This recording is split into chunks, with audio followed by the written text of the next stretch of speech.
So here we are. Here we are. So there I was. Yes.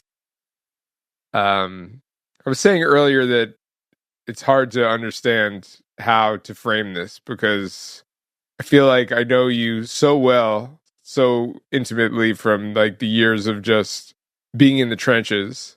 Yes. Deep And in the trench. then also at the same time, Yeah. we don't talk as much as we did in those trench days. So there's like a familiarity, and then Mm, there's a curiosity of like updates, and then mm. the fact that this is being made for public consumption. Yeah. So Yeah. Yeah. there's Well, there's a I lot of mean, layers. I I think we're both particularly good at exploring the unknown, the unfamiliar. I think we've made careers out of this. So so So fuck it. You know what I I think it's gonna be all right. So mean? I mean, okay. So let's just start with what's immediately in front of us.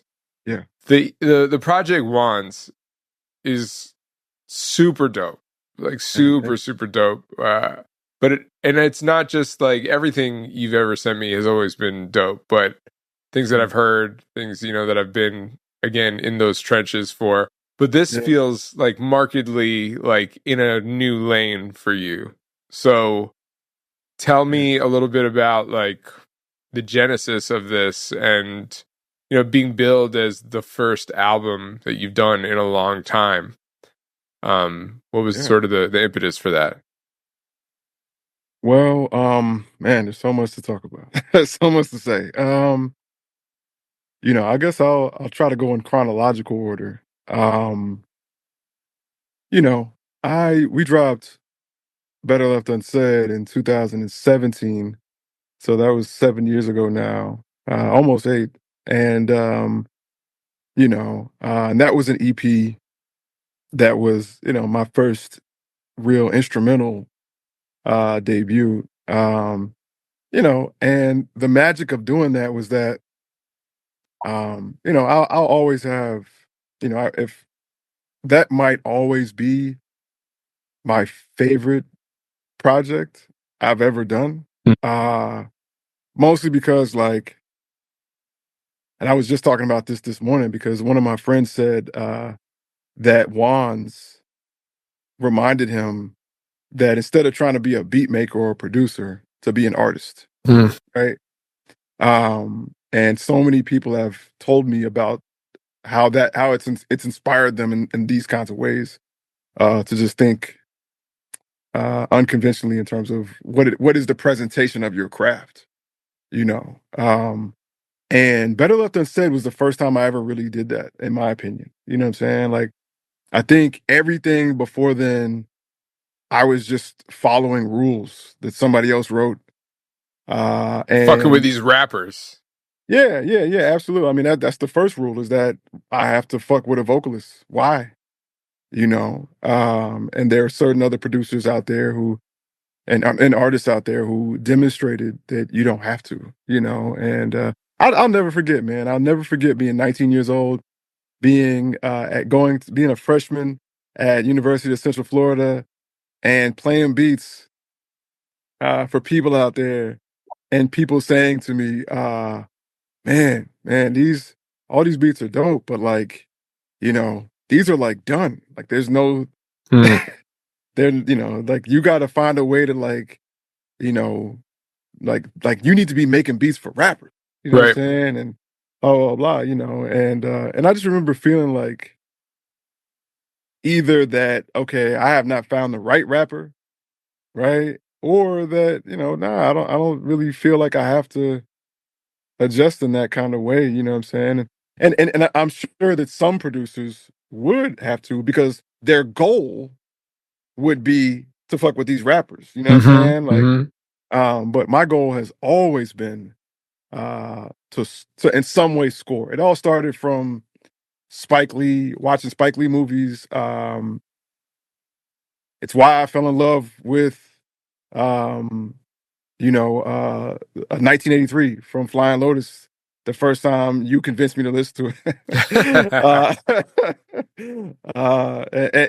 And just these other elements, like, I mean, introducing by DJ Shadow, you know what I'm saying? Yeah. Um, these are just pivotal albums in my life. And but I took the Kool-Aid. I spent a lot of years trying to appease rappers and trying to play the game, admiring people like Black Milk and Marco Polo and Odyssey and and all these guys who are getting placements, Illmind getting placements, Right. with Better Left Unsaid, like I just remember telling myself like the new bar is that I just want it to sound like me. That's it. If I listen to it and it sounds like me, then I've done a great job, you know. And to this day, man, some of the responses and the reactions to Better Left Unsaid from people who knew me and people who didn't know me were just, I mean, some of the highlights of my career, you know. And that was the first time that I ever truly felt like that vulnerable in what I created. Um, and so the game plan was to follow that up relatively swiftly. Yeah. Because what You year did know, that come out? that was the top of 2017. That's right. Yeah.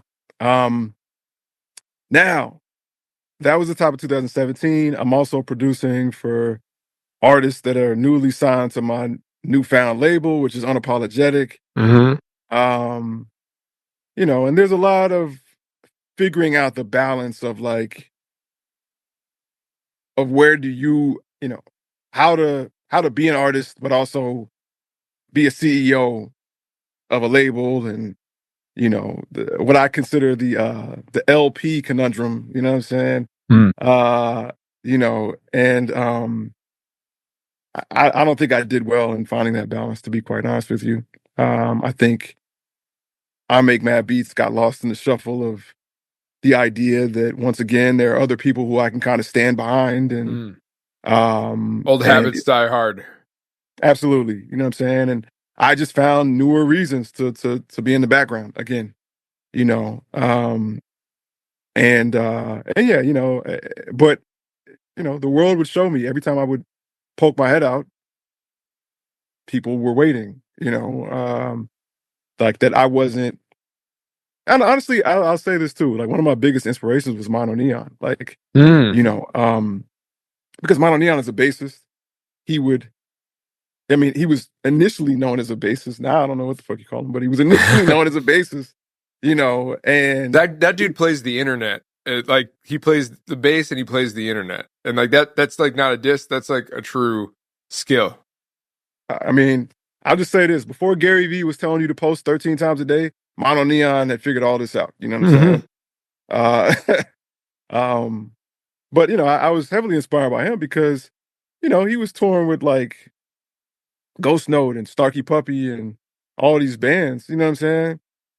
But even though he was the bassist, it's impossible to see him in the background. Like some way or another, he was either a main show or the main show. He was never some guy in the background, Right. you know.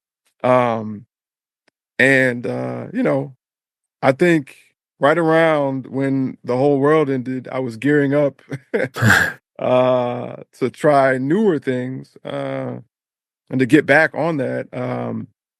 Then 2020 happened, and the pandemic hit. It didn't just well, I'll just say this: we weren't just dealing with the pandemic killing off our literally. We had a tour set up.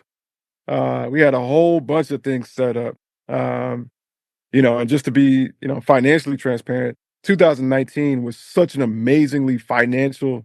It was such an amazing financial year for Unapologetic that the top of 2020 we were ready with every gun blazing to take everything to the next level.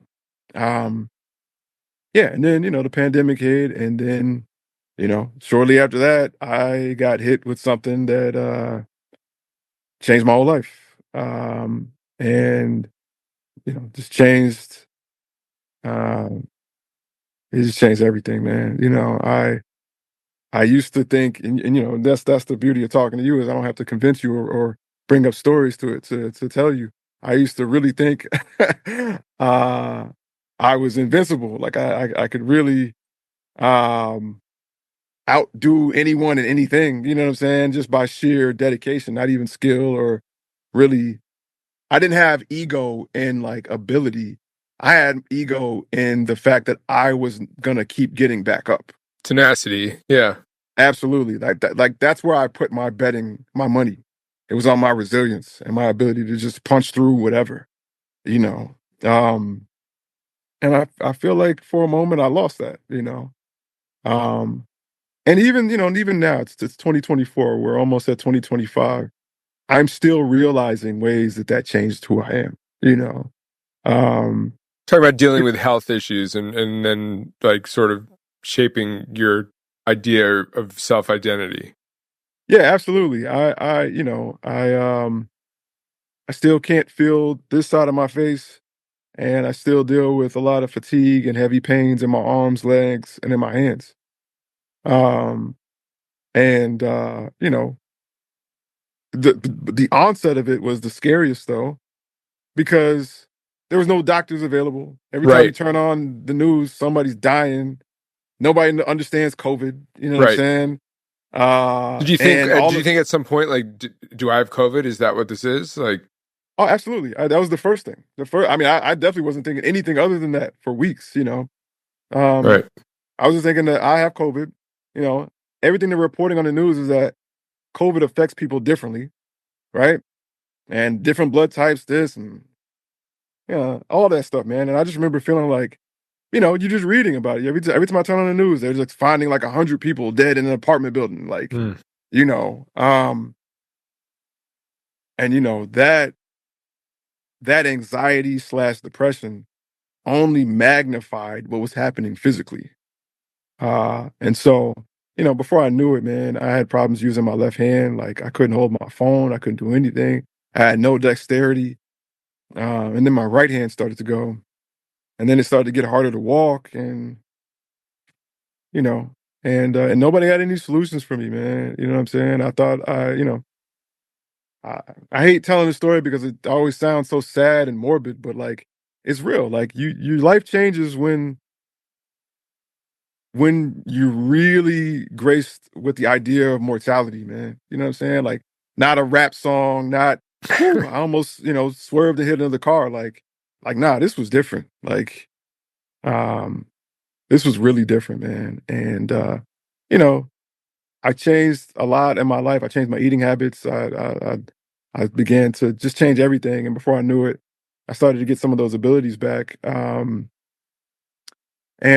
And you know, that's the thing, man, is like, you know, I have one of those issues that people can't see, you know. It looks like I'm fine, you know what I'm saying? You know, I don't have, you know, where this side of my face doesn't move or something like that, you know what I'm saying?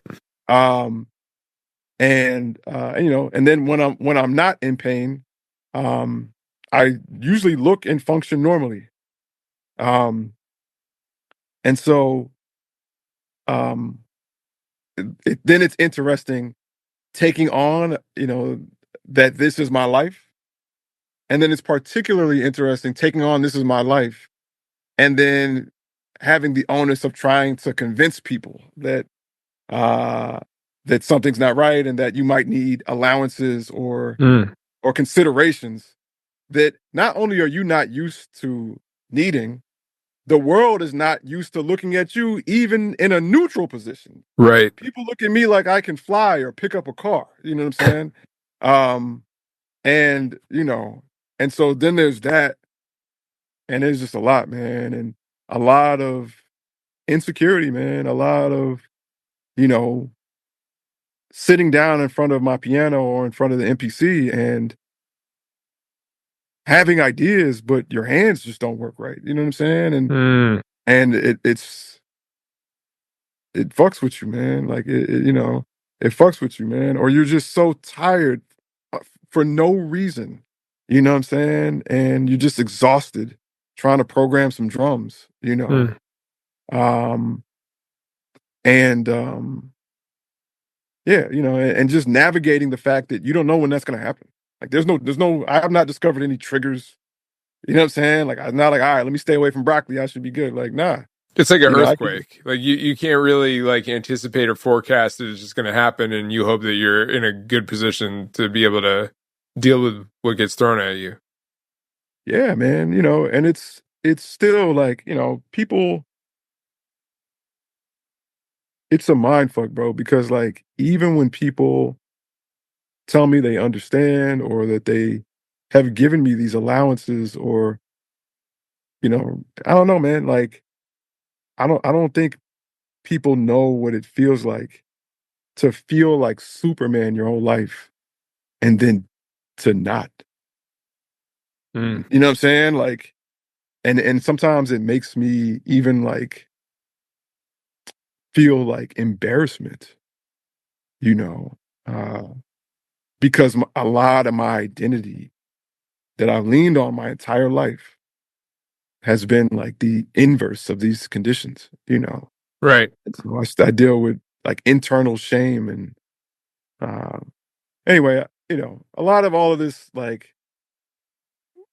when I say I've learned new mechanisms, it's that I realize like I have very little control over what happens to me, like in terms of like when it comes and when it goes, Right. right? But I do have control over when it does hit me, how bad does it get? Because it is anxiety and depression that makes it worse, Right. right? Dials it up. It dials it up. Yeah. Yeah. So if I, Yeah. I'm sorry, go ahead. No, I was gonna say it's kind of an enlightened perspective to have in saying like you don't have control over certain things because it's ultimately the story for everyone. You show me the most invincible person, you can't go up to them and be like, "Cool, you got it all figured out. You know, you're self-sufficient, you're self-reliant. When will you be dying? When will you be leaving this planet? When will your parents be checking out? You know, when are you gonna?" There's so much of there's that surrender, I guess. And I think that that's like probably a theme of middle age in general. Like it's like a reckoning point that's obviously been magnified or amplified by having a condition. That's something that I can relate to as well. You know, like as being like a. I'm not saying it's the same thing, but I too, carry like something that is invisible to most of the world as a diabetic, and there's times where I'm great and times when I'm not great. And there's times when I know why I'm not great. And then there's times where I was completely blindsided by not feeling great. So, I, I can relate to a lot of what you're saying. And honestly, you know, I think that you have a TED talk where you talk about how vulnerability, it's not just in the TED talk, it's the sort of the ethos of unapologetic that, someone out there is waiting for you to be you. Did I say that right? I Yep. want to make sure. Yeah, Yep. yeah. That was it. Mhm. Um, and that includes vulnerability. That includes like transparency. You're better at that in the shorter amount of time for you to be talking about the things that you've talked about, in the press you've been doing about like health issues than I've been my entire life. I walk around like, only the select few in my life are ever even going to know that I'm a diabetic. And like, that's like years of me, even like just being out and about, Yeah. sneak like checking my blood, like at the mall with like other high schoolers, like, but doing it in such a way, like learning to live in the shadows that like I could be talking to you and I'm standing right in front of you, but I've developed a way to hide it because there's shame, because there's not wanting to have to talk about it, not wanting to have to dig down that rabbit hole. So you've really, I applaud you for having that bravery, and even in a microcosm of that now, you talking about that is having me express the thoughts that I just expressed that I never talk about. Someone is waiting on you to be you. And Yeah. I think that also carries over even you know being friends with you for what is like almost 20 years now, I would say. Yeah. Yeah. There was definitely a Crazy. period where like I couldn't take pictures. If I took a picture of you, you were your own publicist. You would run over and be like, "Hey, you can't post that," or like, "Please don't show my face," because so much of your identity Yeah. was hiding Yeah. behind a mask. And I'm assuming that it's not a coincidence that I see you on TV right now. I saw you on like Memphis News. You don't have a mask on. You're doing interviews. You're, posting and showing up on socials. It's a. Do you feel like this is something that would have happened anyway, or do you think that it is directly tied to the specific episodes that you were dealing with, as in regards to health? Specifically, me showing my face. Yeah. Yeah, I do think it's something that would have happened at some point, but I do think it was accelerated. I think you know there there's a lot of why I wear the mask. That's like that seemed much more marketable than the other reasons why I wore the mask. You know what I'm saying? Yeah. So I mean, there's not just one reason for any of this stuff. Like, there's uh, there, the story I tell about drawing the masks and Busta Rhymes and like all of that is real. You know what I'm saying? Like that. But even then, the part that I don't say is that why when I drew myself did I not draw my actual self? Mm, Right? That's the part of the story that nobody ever asks about. right. Um, and it's just because like I'm as you know, I'm a very ambitious person. You know, I I I have judged myself by my accomplishments probably before I knew how to spell accomplishments. You know what I'm saying? Yeah. Um, You and just if figured I that out last year, how to spell accomplishments, just right? it was yeah 2023 years I think Yeah.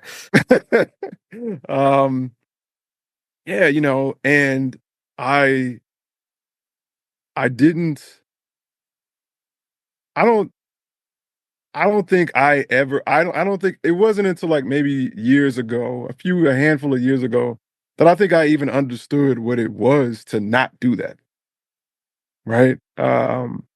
You know, but I'll just say this, like when I looked in the mirror in 2008 and 9 and 10, you know, especially I want to say especially in 2007, 2008 when I was in New York, um, you know, if I looked in the mirror and didn't see success, I hated what I saw, you Mm, know.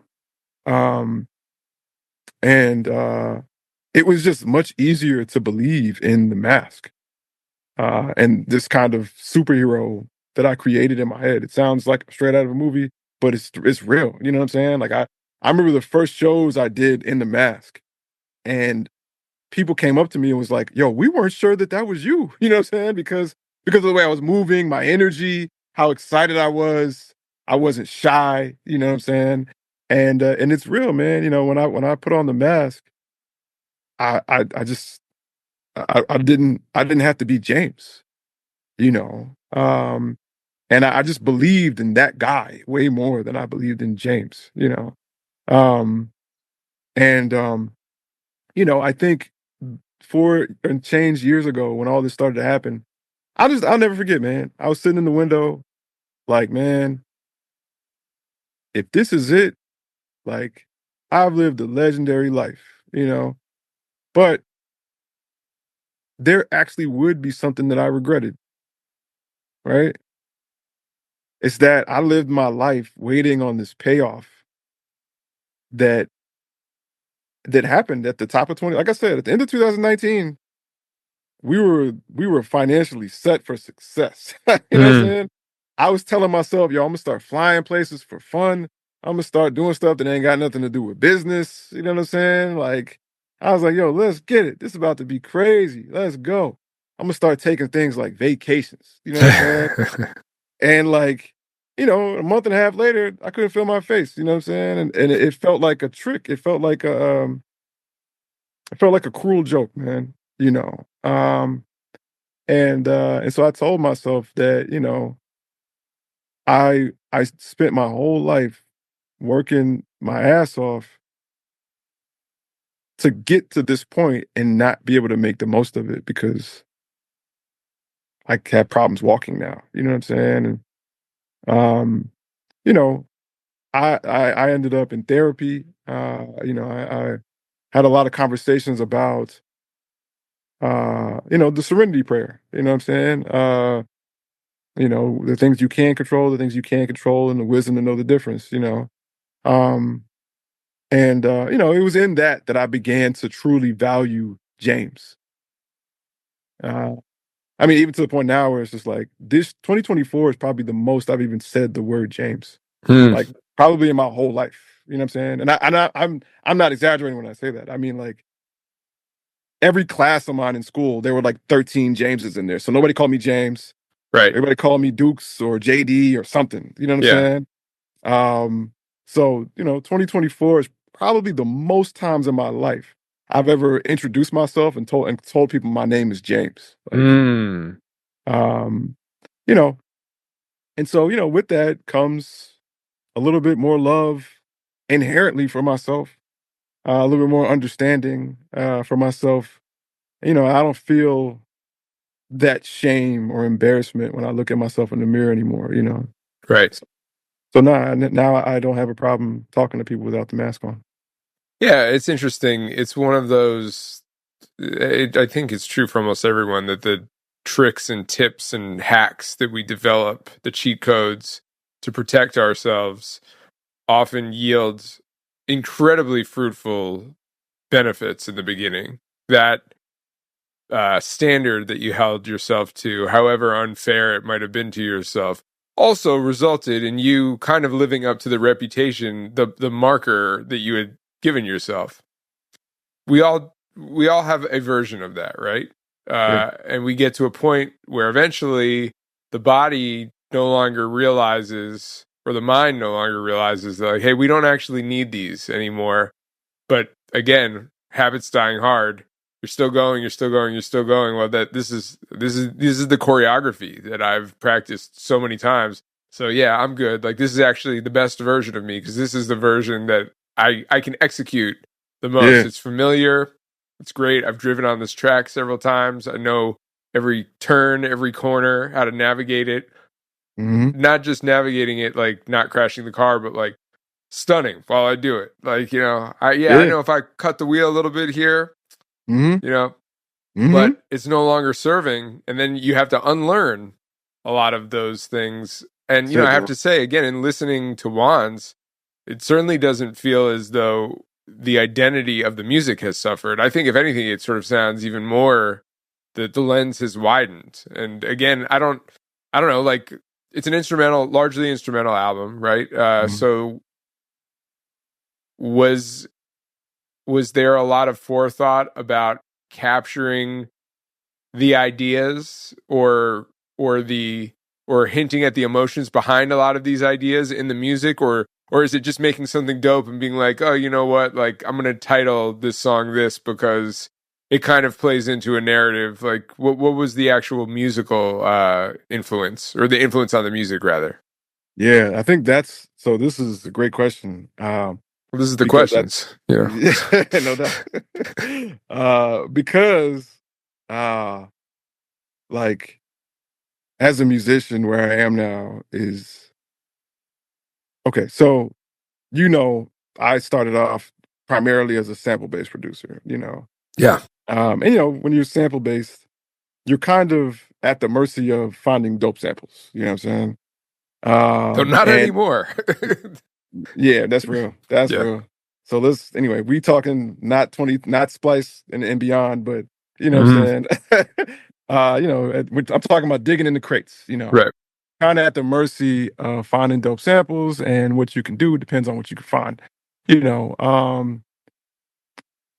But after I lost the use of my hands, the proper uses of my hands, I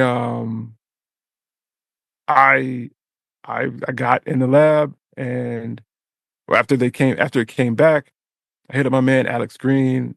Alex Green is a savant, man. He plays mad instruments, which Memphis seems to make a lot of.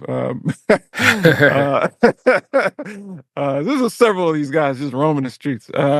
Anyway, Alex Green is a savant, man, but he plays piano, and I saw him advertising it, when we were all locked in that he was selling piano lessons. So I hit him up and I said, "Yo, man, like, I'd love to get some piano lessons from you, man." And we locked in. And Sean, I've been, you know, down music theory alley since maybe 2012, and studying and trying to get better at piano, and trying to make up for not getting no piano lessons as a kid, and or whatever, you know what I'm saying. Yeah.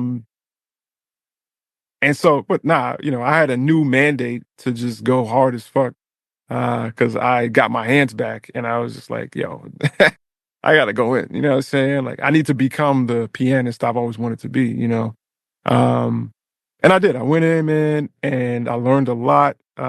I started doing things like piano sabbatical, 30 days of just playing piano, you know what I'm saying? No beats, just playing piano for at least 6 to 8 hours a day, Mm. and getting better. Now, when you do that, right, uh, you kind of change the dynamic of your ability to create an emotion. Like, you're like, now I'm no longer at the mercy of inspiration or something else. Mm. Like I have a scalpel and a hammer and everything in between. Like, now I know how to aim my musicality at specific emotions and ideas, Mm. right? I'm no longer, I mean, I can just create, but now I can go through complex, nuanced emotions and know how to musical them, how to make them an actual song, and that's what Wands is. Wands, I mean, there's a story to it. Wands is nothing but the score to a story that, I'll tell you, you know what I'm saying? Now, the story of Wands, which is the album part 2, comes out in January. And I had to get the score out first because I needed you to listen to the music. But now we're going to tell the story with the music underneath it. And that comes out in January. And when you say the story, what do you mean? Like, there's I going to wrote, be I wrote a story. you wrote a story, I wrote a 17 chapter story called Wands. but the part 2 is going to be as an album, like a listening experience. Mm-hmm. It'll be like listening to an audiobook, but the score will be the soundtrack. Yeah. Ah, is this? This feels like an exclusive. Is this an exclusive here? This is very much an exclusive. You know what I'm Okay. saying? Bam. That's the clip, Rob. That's the clip. Clip this out. Yeah. So wow. Okay. That's really dope. Rob edited all of this out, so it doesn't seem like I'm floored by this and just not able to talk. Thank you. So in creating that, do I assume that you wrote the story first and then scored? Absolutely. Like, sort of using the points of the outline of what was happening and figuring out what the music would be to service that? Yeah. I don't know. I've worked with enough people and watched how much people are enamored by the human voice that so much musicality gets lost because people are listening to a human voice. So I had to get the score out first. Yeah. You know what I'm saying? And let people think that this is it. You know what I'm saying? And then we have a full version of it with the story and everything dropping in January. And yeah, I wrote the story. The story is about a lot of what we talked about today. It's about the idea that, essentially, even at the height of my sickness, I was still being creative. I was still imagining things. And so I was watching War of the Worlds, the Tom Cruise movie, and I don't know if you remember that movie, but in that movie, the aliens, they're killed off by like microorganisms. Right. It wasn't none of our tanks or none of that shit could do anything to them. And I was just wondering if I'm an alien, and that the reason why I'm sick is because I'm not from here and I ain't supposed to be here. My body was never really set up to survive this atmosphere. Specifically because the issue that I deal with, every doctor I've ever talked to has said that these kinds of things are hereditary, and no one on any side of my family has ever dealt with anything like this before. So I swear, man, if my mom wasn't around to actually say factually that I came from her, I would doubt all of this. You know. But it essentially came from the idea that, maybe the reason why I felt unusual, different, weird, and that no matter where I am, people are asking where I'm from, is because I'm simply not from this planet. And so the first song is I'm sick because I'm not from here. Mm. It's me leaving the planet and then the story tells you about a being searching for home, what that being finds when he does find home, and whether or not it's actually home. Wow. Okay. All right. So, I mean, switching gears a little bit, you're creating this sound, and you part of your story is that you were from Memphis. You left to basically pursue your career. You eventually returned from New York back to Memphis and sort of saw and had to cultivate a haven for a need that you were seeing expressed by many artists, and sort of becoming a beacon for, hey, you can make music that doesn't. There are actually more of us than you might individually believe. That there are people who are interested in pushing boundaries and not adhering to a definition of what you're supposed to do, being in this genre or from this city, or whatever sort of delineation you want to make. Yeah. I mean, I would imagine that you have to feel like. Do you still feel like you're pushing a boulder up a mountain when it comes to that? Like, are you guys still the weirdos? Because the other thing, I just was having a conversation with some people about this the other day. I feel like the world. I'm interested to know what you feel about this too, just on a broader sense. Music, I think, has gotten more disposable, but it also has gotten cooler. I would say, like, we're sort of in a world where if Thundercat pops up on an Ariana Grande record, like, it's not crazy. like a record scratch. It's just like, yeah, of course it's dope, because like production is generally dope, and like the fact maybe music becoming disposable stems from the fact that it's just there's no boundaries. There's lesser boundaries than before, so all the colors are sort of bleeding into like the frame, and things are getting mixed up.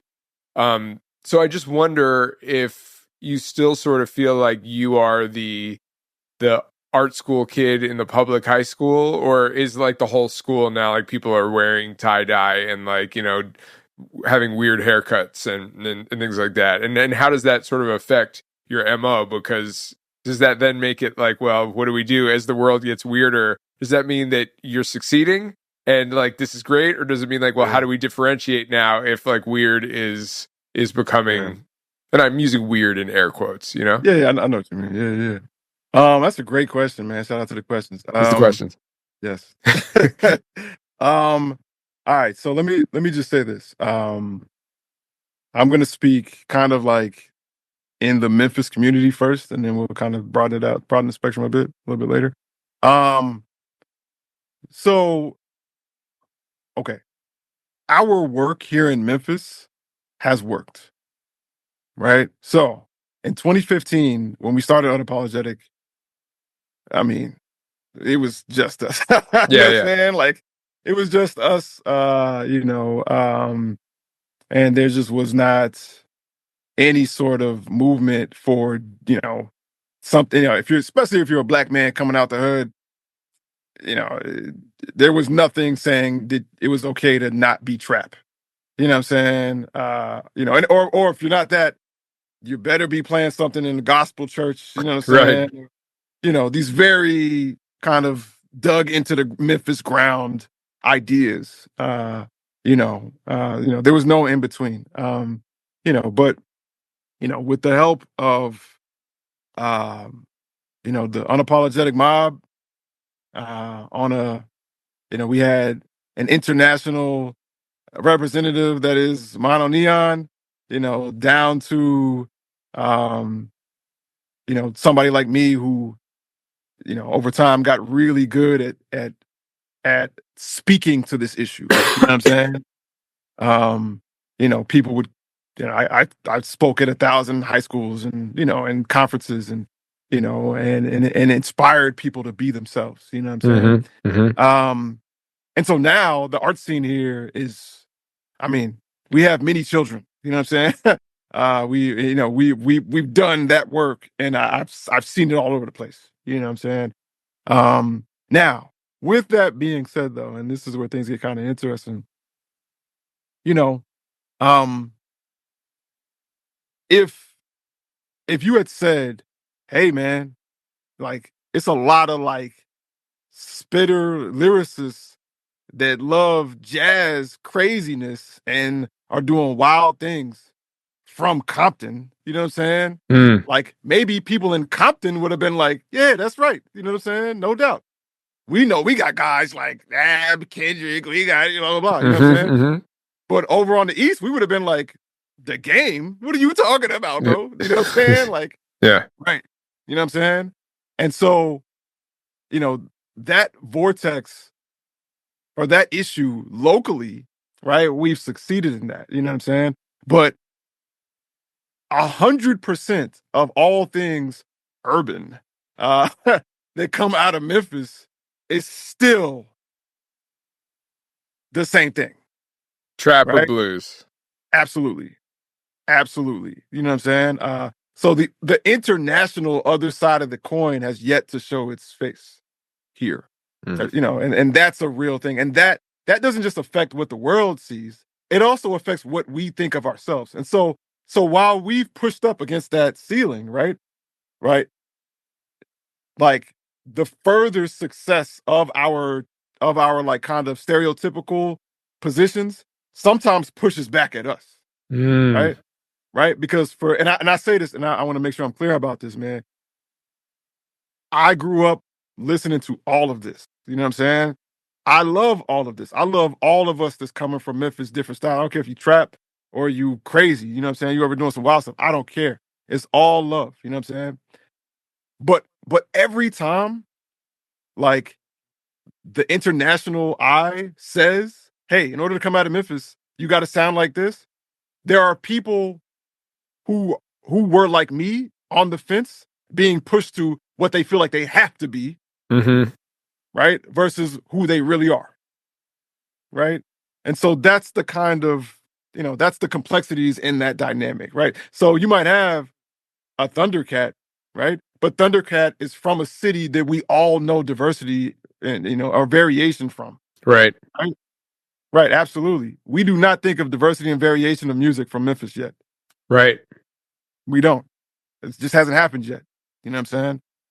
And so, that's the battle that we're in right now.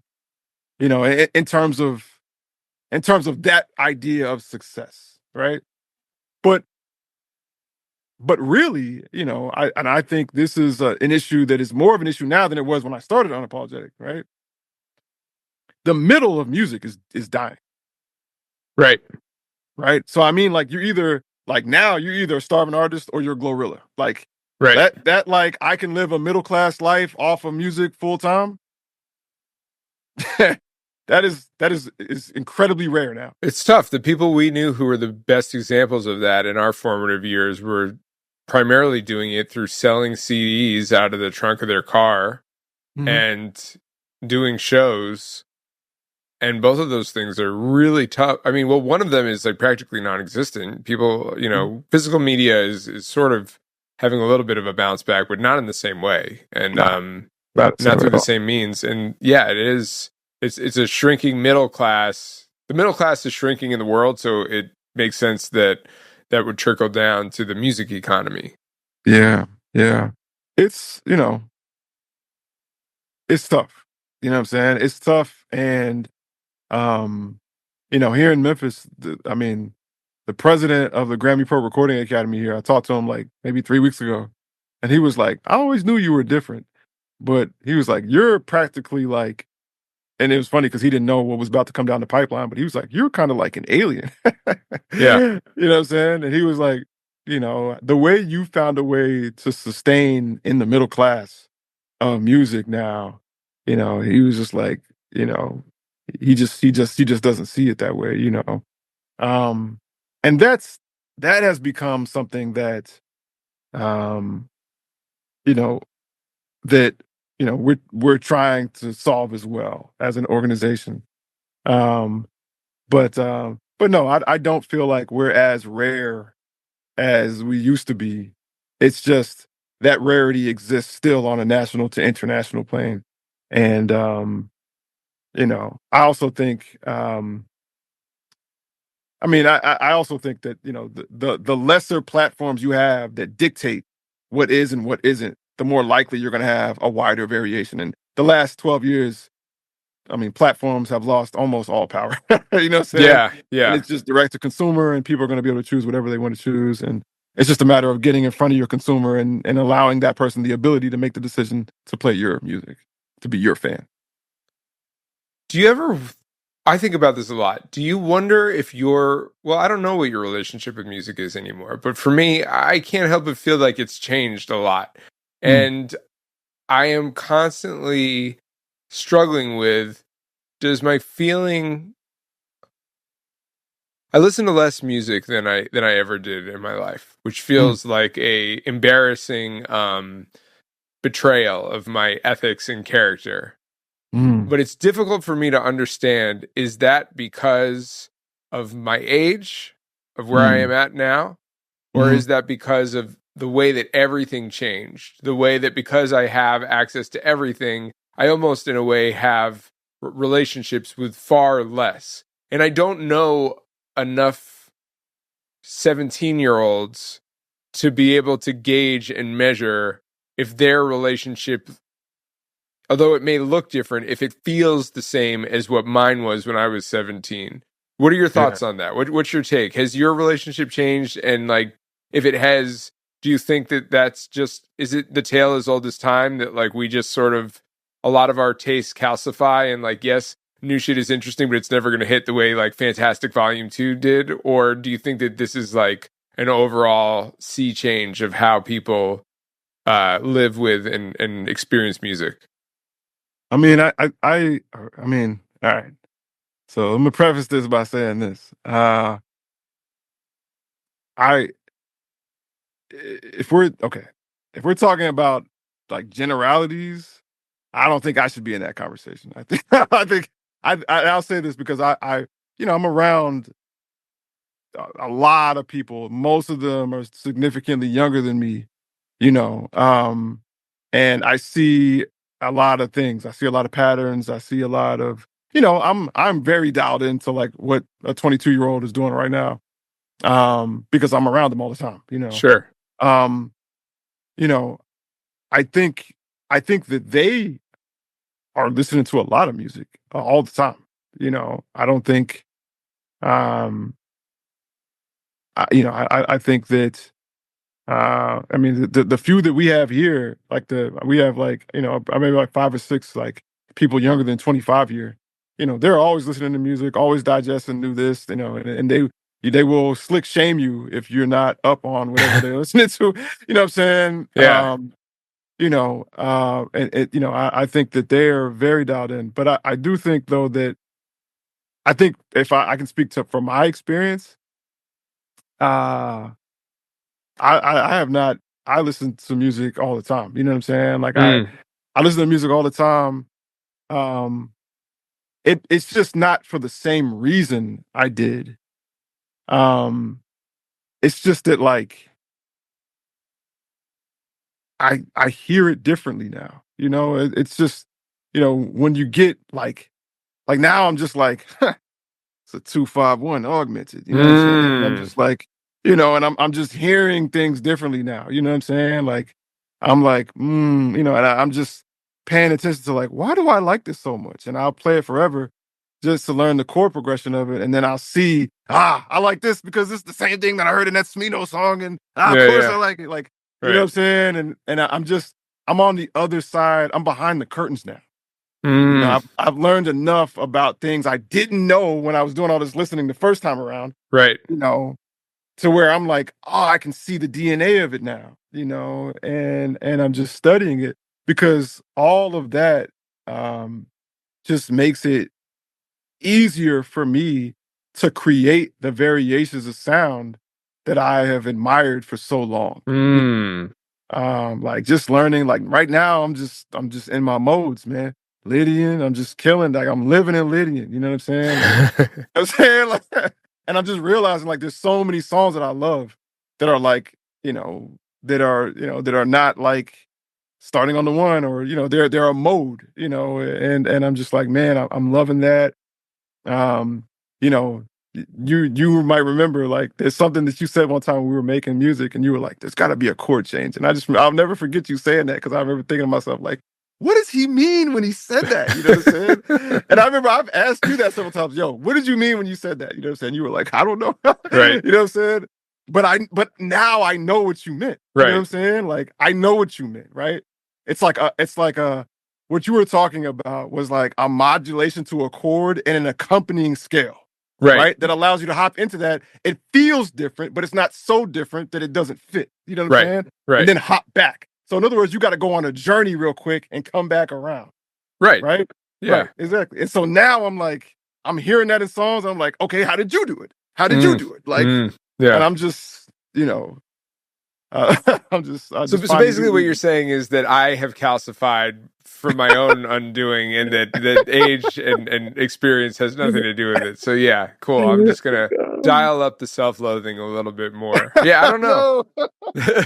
I don't know. I mean, I guess what it really is that it requires just intention of focus and discipline. You know what I mean? Because I think for me, so much of what has been interesting to me lately has still been in the realm of music, but it hasn't.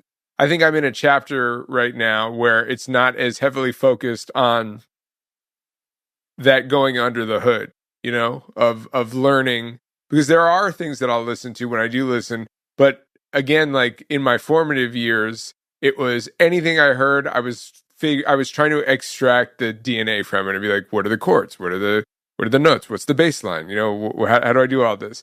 That Yeah. happens with me less, and I think that maybe is just a practice that I need to start reinstating if I want to. You know what I Sure. mean? Like Sure. it's weird to feel like you should be doing something. It's weird to feel like you want to do something that clearly I'm not wanting to do. Yeah, but that's where I would suggest, like, man, let me just say this, man. Like one of the things that I learned from my therapist is that like it's okay for things to have seasons. You know what I'm saying? And to recognize dissonance as potential as a potential season change. You know what I'm Mm, saying? And I don't I I've had season changes, you know what I'm saying? Like um, where, I've let go of things or just allowed myself to do it less and allowed myself to explore, other things and other options, other parts of me. And again, but I think what it mainly does is just like or the main reason why we cling to these things is because they're so attached to our identities, mm. right? And that if we're not doing that, it feels like a scary new, like you said, it feels like betrayal. It feels like betrayal of self. It feels like you're a fish out of water. You know what I'm saying? And Like you're taking off that's the mask. exactly no, exactly. And these are dynamics that I've had to unatrophy the last 4 years of my life. You know what I'm saying? And I'll tell you this. Just to kind of take this idea a little bit further.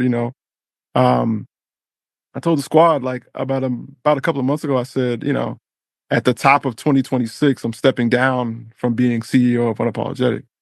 Um, and people are asking me, what am I going to do? What's my next thing? Am I going to just go back to being a full-time artist or am I going to do something else? And I told them, I said, I don't know.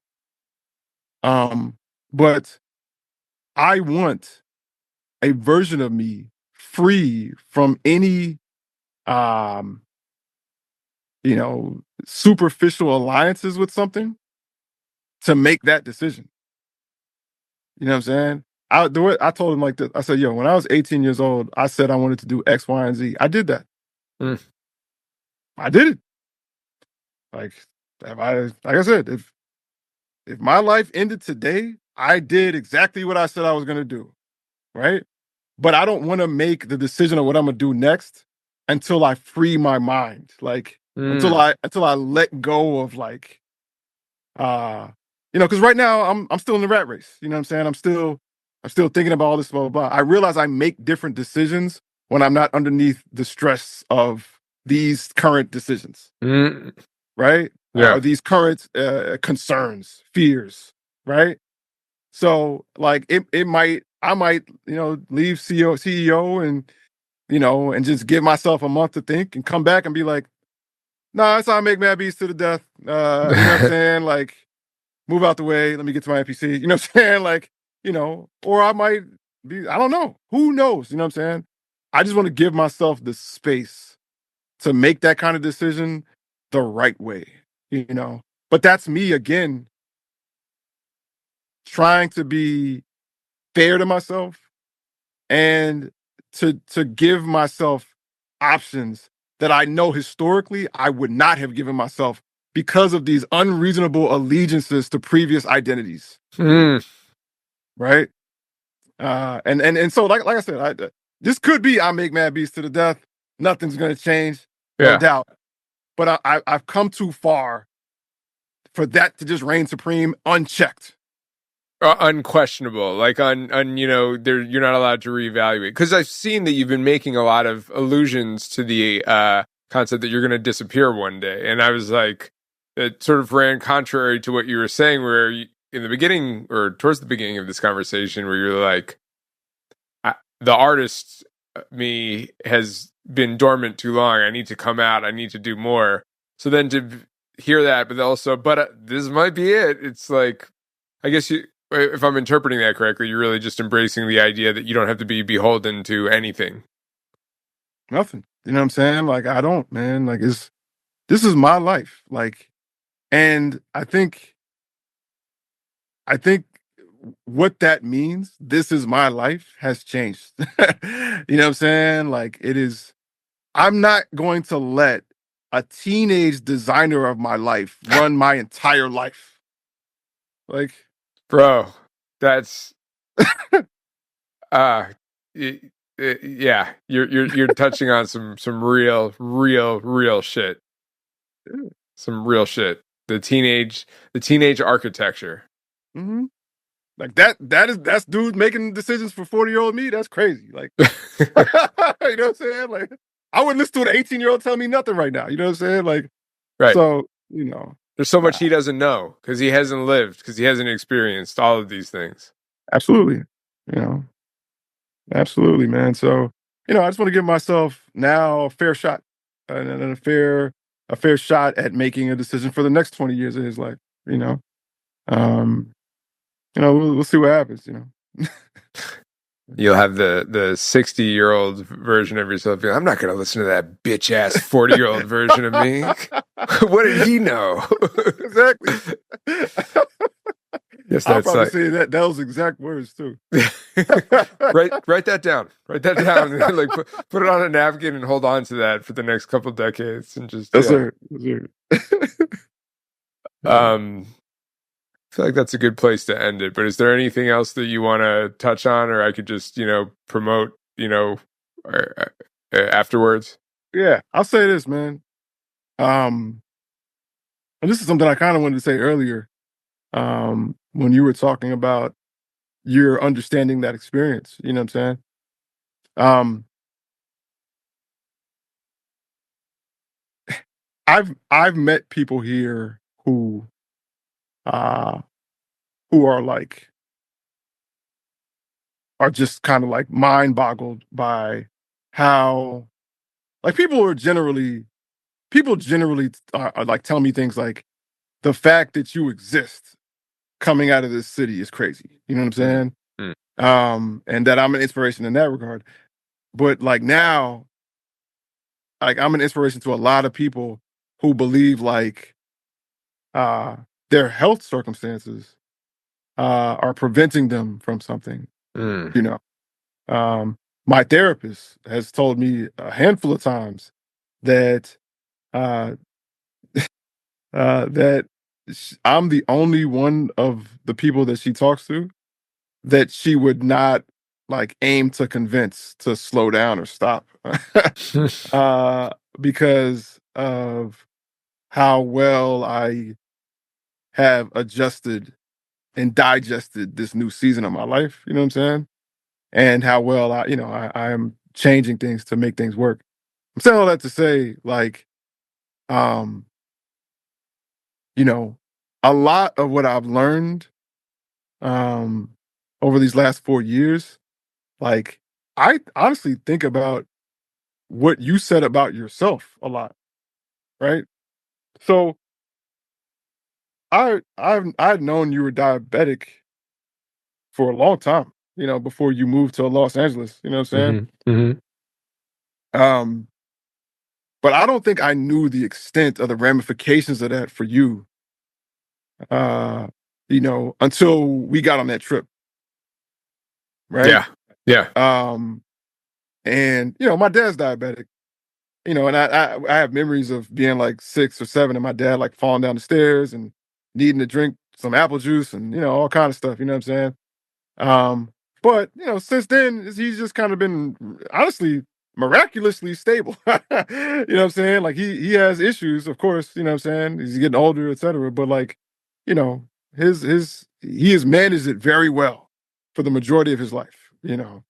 Um, but when we went on that trip, when me and you went on that trip, um, you know, and then you get there, and whether or not you have health coverage is questionable, and Hmm. Hmm. and then there's, you know, shout out to Pops, you know what I'm saying, hold it down, and what I'm saying, and helping you out a few ways, you know what I'm saying. Um, but like, you know, like, every once in a while you'll post up like, man, I was, it's been however many years since I left Florida and now I'm in LA, you know what I'm saying? And, salute, you know what I'm saying? And I'll be looking at people respond to that, and I'll be like, yeah, I don't know. Like, you know what I'm saying? Like, I mean, you know, it sounds like it is a risk to leave a comfortable scenario to go and pursue your dreams. Yeah. You know what I'm saying? But I know your post does not tell the whole picture. You know Yeah. what I'm saying? Of the things you sacrificed, the risks you took, right? Um, and what that leap really was Hmm. for you. Like, even if people could say, yo, I've taken a leap like that. No, you haven't, my G. It was different. You know what I'm saying? Like, and so to continue to watch you, manage that and navigate that. And I think the biggest point in this, in terms of my learning and watching you and doing all this stuff, was that I'm one of your best friends. And I still didn't even know. Like, right? Yeah. I'm doing this trip with you. And I'm like, bro, let's keep driving. And you're like, you know what I'm saying? Like, I'm like, I'm be honest with you, I'm telling you something I never told you before. Looking back now and having an understanding of these kinds of dynamics, there's parts of me that even feel guilty about parts of that trip where I'm like, bro, we could just keep driving. Why we gotta stop? You know what I'm saying? Like, Right. you know what I'm saying? Like, and it's like, and but that all is evidence to me of like how particular this journey is. When people love and care about you can be so oblivious.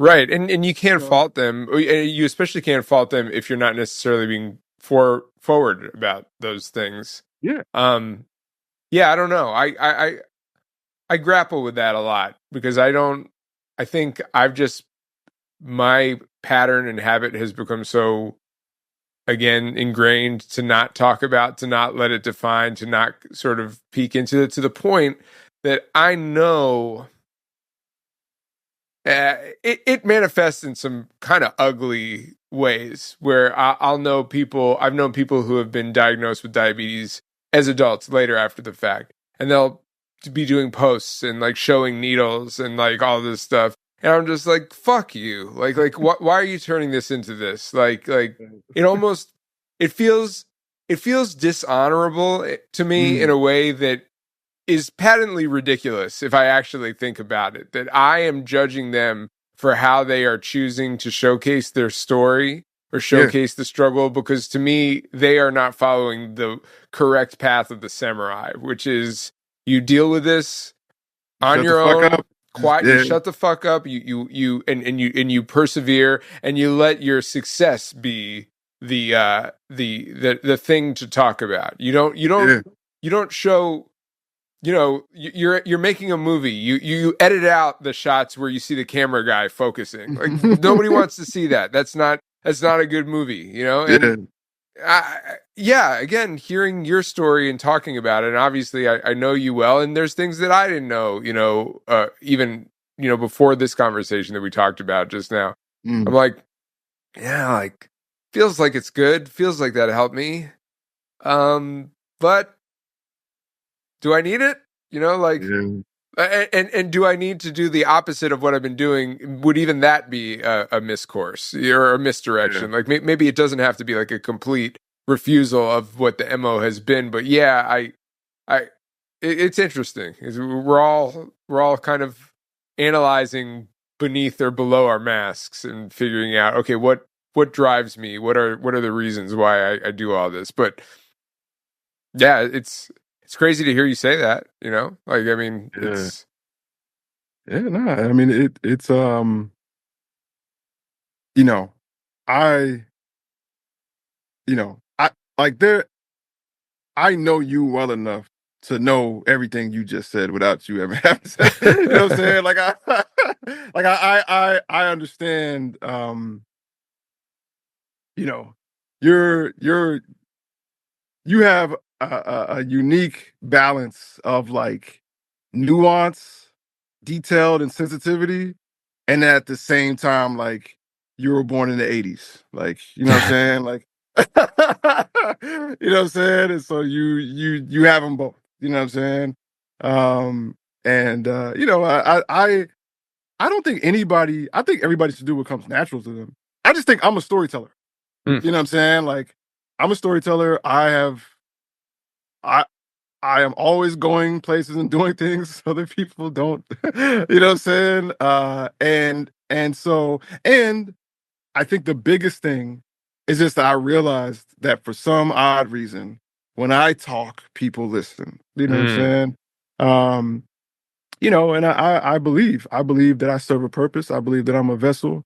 And I'll never forget the first time I decided to really do this, how many people championed. I'll never forget, man. I'll never forget doing the TED talk and like, I walked off the stage and there were people crying, telling me their life story. You know what I'm saying? Mm. Um, all of my DMs, all of my messages were like, 8 paragraphs of like, you don't know what this did, for me, and and how cathartic it was for people to witness someone like me say these things, you know. And so, I just realized like, that's a part of my journey. I don't know. I don't think that's a part of everybody's journey. The same way I don't think like everybody's supposed to go back to their hood and rebuild it. I think that's a part of my journey.